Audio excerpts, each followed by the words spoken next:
तो चलिए स्टार्ट करते हैं और जानते हैं सबसे पहले safety measures to prevent sports injuries. क्या क्या मेजर्स हम अपना सकते हैं स्पोर्ट्स इंजरीज को प्रिवेंट करने के लिए, उसको दूर करने के लिए।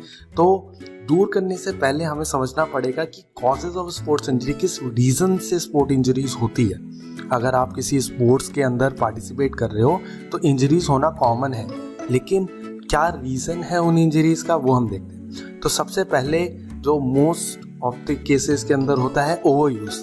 अगर हम बहुत ज़्यादा ओवर यूज़ करते हैं किसी भी एक पर्टिकुलर मसल को तो वो फटीग हो जाती है बहुत ज़्यादा, जिसकी वजह से वो वर्क करना उतने इफ़िशिएंटली काम करना बंद कर देती है, जिसकी वजह से इंजरीज़ के चांसेस होंगे बहुत ज़्यादा बढ़ जाएंगे। सेकेंड है इसके अंदर डायरेक्ट इम्पैक्ट। तो डायरेक्ट इम्पैक्ट के अंदर क्या है कि अगर डायरेक्टली तुम्हें किसी फिजिकल चीज़ से इंजरीज हो जाए, जैसे दो पर्सन आपस में टकरा गए भागते हुए फुटबॉल के अंदर, या मैं बोलो क्रिकेट के अंदर एक ने बॉल डाली दूसरे के डायरेक्ट फेस पे लगी, तो ये होता है डायरेक्ट इम्पैक्ट। थर्ड के अंदर बात करते हैं हम application of greater force than the body can withstand, यानी हमारी बॉडी जितना फोर्स बियर कर सकती है उससे ज़्यादा फोर्स लगा देना अपनी बॉडी से। कई बार आपने देखा होगा जो वेट लिफ्टर्स होते हैं वो जब लिफ्टिंग करते हैं, जैसे उन्होंने मान लो डेड लिफ्ट किया और उन्होंने वेट उठाया, तो उठाते उठाते उठाते वो इतना ज़्यादा बॉडी पर फोर्स डाल देते हैं जिसकी वजह से उनमें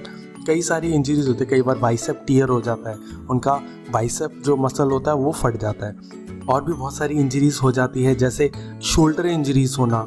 ठीक है, नेक्स्ट बात करते हैं हम लैक ऑफ प्रॉपर रिकवरी। ठीक है, अगर हम कभी एक्सरसाइज करके आए हैं तो हमें एक प्रॉपर रूटीन फॉलो करना चाहिए रिकवरी का, और हमें अपने आप को टाइम देना चाहिए कि हम कैसे बेटर तरीके से रिकवर करें ताकि उससे अच्छी तरीके से कम बैक कर पाए। ठीक है, तो प्रॉपर रिकवरी होगी, चाहे वो इंजरी से पहले हो या अगर इंजरी हो गई है और मैंने उसको प्रॉपर रिकवरी टाइम नहीं दिया तो भी मुझे री इंजरी होने के चांसेस हैं। ठीक है, तो इंजरीज के साथ ना मुझे बहुत बच के रहना है एक एथलीट को। ठीक है, तो मेनली ये सारे रीजंस होते हैं स्पोर्ट्स इंजरीज के। आगे हम बात करते हैं safety measures to prevent sports injury. क्या मेजर्स मैं अपना सकता हूँ इन स्पोर्ट्स इंजरीज को दूर करने के लिए। तो सबसे पहला इसके अंदर है वार्मिंग अप थॉरली। ठीक है, अगर मुझे किसी भी इंजरीज से बचना है तो जब भी मैं अगर कोई इंटेंस एक्सरसाइज करने जा रहा हूँ या मैं अपना वर्कआउट करने जा रहा हूँ तो मुझे पहले वार्म अप करना चाहिए। ठीक है, वार्म अप का मतलब अपने हार्ट रेट को बढ़ाना, अपने बॉडी टेम्परेचर को बढ़ाना, अपने मसल्स को थोड़ा एक्टिव करना, ब्लड फ्लो उनका बढ़ाना। अगर ये सब कुछ होगा तो हमारी बॉडी अच्छी तरीके से परफॉर्म कर पाएगी। ठीक है, और इंजरीज के चांसेस उतने ही कम हो जाएंगे। नेक्स्ट आती है बात वियर एप्रोप्रिएट फुटवेयर। जहाँ पे जिस टाइप का फुटवेयर रिक्वायर्ड है वो पहनिए। ठीक है, अगर एप्रोप्रिएट फुटवेयर होगा तो इंजरीज से बचे रहना बहुत इजी हो जाएगा। अगर स्टड्स ना पहने तो उनको ग्राउंड में स्लिप होने के बहुत ज़्यादा चांसेस होंगे। ठीक है, अगर जिम के अंदर आप प्रॉपर शूज़ ना पहन के जाओ तो आपको डंबल गिरना या प्लेट्स गिर जाना पैर पे, तो वो बहुत ज़्यादा इंजरी दे सकती है। ठीक है, नेक्स्ट आता है इसके अंदर use appropriate safety equipment such as mouth guards, helmets और पैड्स।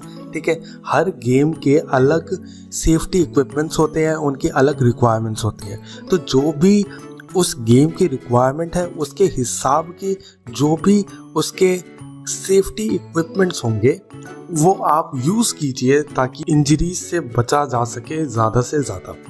ठीक है, नेक्स्ट आता है इसके अंदर टेप और strap vulnerable joints if necessary. देखो कई बार कई जॉइंट्स जो होते हैं हमें स्टेबल फील नहीं हो रहे होते। ठीक है, या हमें कोई ना कोई डर होता है कि मुझे यहाँ पे जॉइंट इतना ज़्यादा सपोर्ट नहीं करेगा अगर मैं इतना इंटेंस जाऊँगा।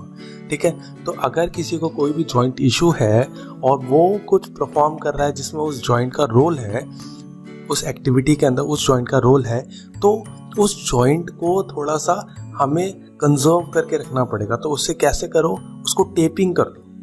ठीक है, उसको स्ट्रैपिंग कर दो, नी स्ट्रैप बांध लो, नी कैप बांध लो अगर नी के अंदर प्रॉब्लम है।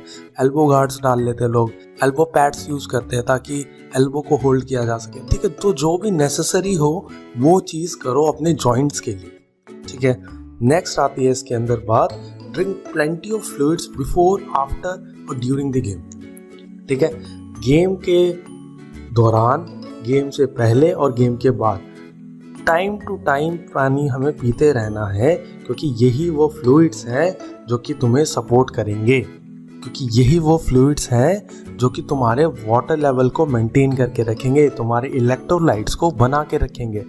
ठीक है, अगर डिहाइड्रेशन वाली कंडीशन आ जाती है तो हमारा एक एक मसल का मूव होना भी मुश्किल हो सकता है, क्योंकि हमारी प्रॉपर फंक्शनिंग के लिए हमें पानी चाहिए।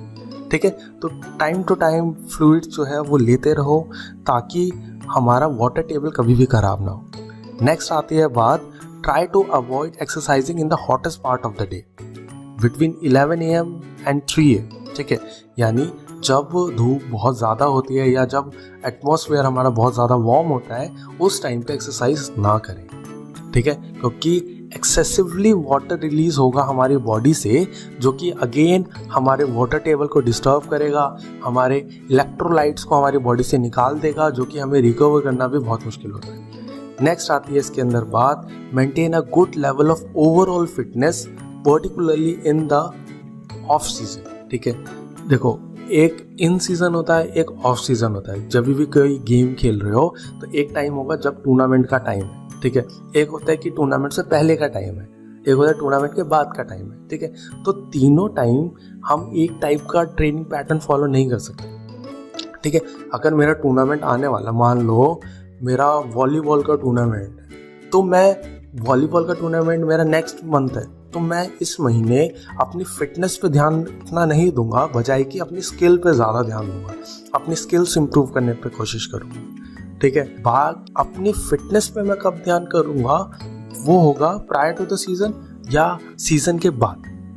ठीक है, तो उस टाइम पे मैं अपनी बॉडी की ओवरऑल फिटनेस पे काम करूँगा, ताकि इन सीज़न के टाइम पे मैं अपनी स्किल्स पे काम करके अच्छा से अच्छा परफॉर्म कर पाऊँ। ठीक है, नेक्स्ट आती है इसके अंदर बात, cross train with other sports to ensure overall fitness and muscle strength. हमेशा एक गेम जो होता है वो पर्टिकुलर मसल्स को लेके ही काम होता है। ठीक है, अगर मैं बोलूँ फुटबॉल, तो फुटबॉल के अंदर मेनली हमारे लेग्स का ज़्यादा काम है। जो साइकिलिस्ट होते हैं वो भी हमारे लेग्स का ज़्यादा काम है। ठीक है, तो क्या केवल लेग ट्रेन करने से ही वो सुप्रीम प्लेयर बन जाएंगे? ऐसा नहीं।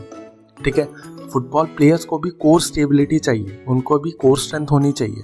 ठीक है, उनके एब्स वाली जो साइड है उनके अंदर स्ट्रेंथ होनी चाहिए, एब्स के अंदर स्ट्रेंथ होनी चाहिए। ठीक है, तभी वो अच्छी तरीके से बॉडी मेंटेन कर पाएंगे, अपना उतना अच्छा शूट कर पाएंगे। ठीक है, तो हर स्पोर्ट एक अलग मसल रिक्वायरमेंट मांगता है।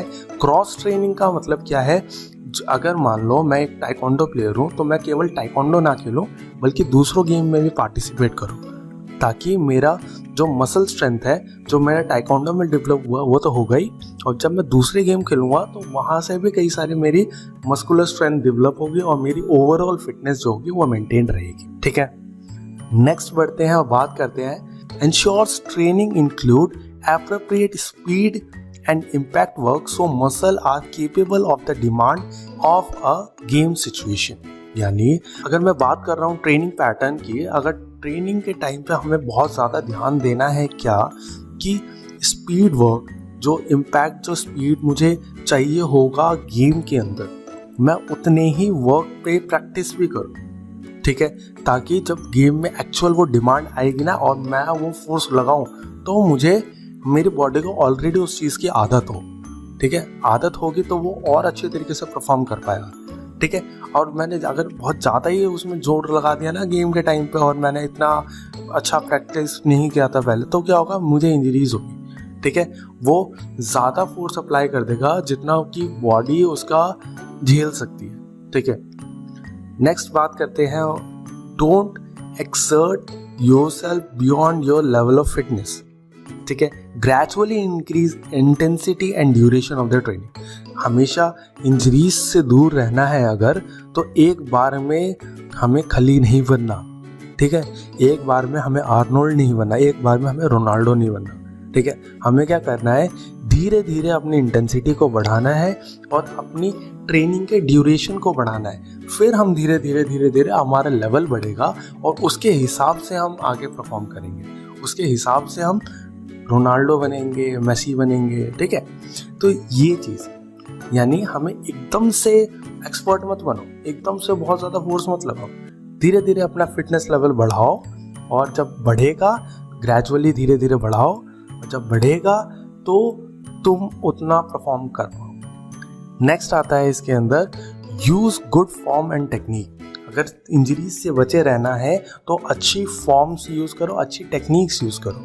अगर आपकी प्रॉपर फॉर्मेशन नहीं है, मान लो अगर आप कभी जिम के अंदर एक्सरसाइज कर रहे हो और एक प्रॉपर फॉर्म के अंदर एक्सरसाइज नहीं कर रहे, तो आपको इंजरीज होना बहुत कॉमन बात है, ठीक है। अगर प्रॉपर टेक्निक से काम नहीं कर रहे तब भी इंजरीज होना बहुत कॉमन है। तो टेक्निक पे भी काम करो, अपने फॉर्म पे भी काम करो, ठीक है। नेक्स्ट आता है इसके अंदर cool down after sport with gentle and sustained stretches, ठीक है। यानी एक्सरसाइज करने के बाद जब हमने पहले वार्म अप किया, अपने हार्ट रेट को बढ़ाया, अपने बॉडी टेम्परेचर को बढ़ाया, अपनी ब्लड फ्लो को बढ़ाया मसल्स के अंदर, हमें कूल डाउन पे उसका ऑपोजिट करना है। यानी अब हम अपने ब्रेथ को कम करेंगे, रिलैक्स करेंगे, हमने अपने ब्लड फ्लो को भी कम करेंगे, धीरे धीरे अपनी बॉडी को रिलैक्स करेंगे, अपना बॉडी टेम्परेचर डिक्रीज़ करेंगे, अपने रिलैक्सेस करेंगे, अपने स्ट्रेचेस करेंगे, ठीक है। ये सब करने के बाद जो हमारी मसल होगी, स्ट्रेच करने के बाद क्या होता है, जितना प्रेशर उन्होंने झेला वो रिलीज़ होता है धीरे, ठीक है, जिससे हमारी मसल रिकवरी भी अच्छी होगी और हम स्पोर्ट्स इंजरीज से बचे रहेंगे। नेक्स्ट आती है बात allow adequate recovery time between sessions. यानी अगर एक बार तुमने ट्रेनिंग करी है तो प्रॉपर गैप होना चाहिए कि अगली बार तुम कब ट्रेनिंग करो, ठीक है। अगर प्रॉपर गैप होगा तो तुम अच्छे तरीके से रिकवर कर पाओगे, ठीक है, और उस रिकवरी का फ़ायदा होगा तुम्हें, ऐसा नहीं है फ़ायदा नहीं होगा, उस रिकवरी का फ़ायदा होगा कि तुम और अच्छा परफॉर्म कर पाओगे। नेक्स्ट है इसके अंदर हैव रेगुलर मेडिकल चेकअप्स। अपने मेडिकल चेकअप्स को अगर रेगुलर रखोगे तो आप किस इंजरी की तरफ बढ़ रहे हो वो आपको पता होगा, ठीक है। अगर मैं अपने रेगुलर मेडिकल चेकअप्स रखूँगा और तो मुझे पता होगा कि मेरी बॉडी के अंदर क्या चीज़ों की कमी है, क्या चीज़ें डिग्रेड कर रही है, या अगर किसी पर्सन की नी में प्रॉब्लम है तो उसको पता चलेगा। अगर वो रेगुलर MRI कराएगा तो उसको पता चलेगा क्या उसके नी के जो टिश्यूज़ है वो तो डैमेज नहीं है, ठीक है। तो ये सारी चीज़ें हमें रेगुलर चेकअप्स के ही थ्रू पता चलती है। तो ये था सब कुछ। अब देखते हैं एक बार इसकी समरी। तो समरी के अंदर है क्या, सबसे पहले करो वार्म अप, सेकेंड है वियर एप्रोप्रिएट फुटवेयर, थर्ड है use appropriate safety equipments, fourth tape और स्ट्रैप वल्नरेबल जॉइंट्स। उसके बाद आता है drink plenty of fluids, avoid exercising in the hottest part of the day, maintain overall fitness, cross train with other sports, ठीक है। साथ ही साथ gradually increase intensity and duration of training, क्योंकि एक बार में खाली नहीं बनना। Avoid exercising in the hottest part of the day, use good form and technique, cool down, और सबसे फाइनल आता है एडिक्वेट रिकवरी टाइम। ये था सारा कहानी, सारा किस्सा इस चैप्टर को लेके। आई होप सारे बचे रहे इंजरीज से। और एक क्वेश्चन है मेरा आपसे, क्या have you suffered any injury while playing और प्रैक्टिसिंग? कभी भी कुछ भी खेलते हुए या किसी टूर्नामेंट में खेलते हुए या कभी प्रैक्टिस करते हुए कभी कोई इंजरी आपको हुई है? What would be the first thing you would do to reduce inflammation and pain? अगर किसी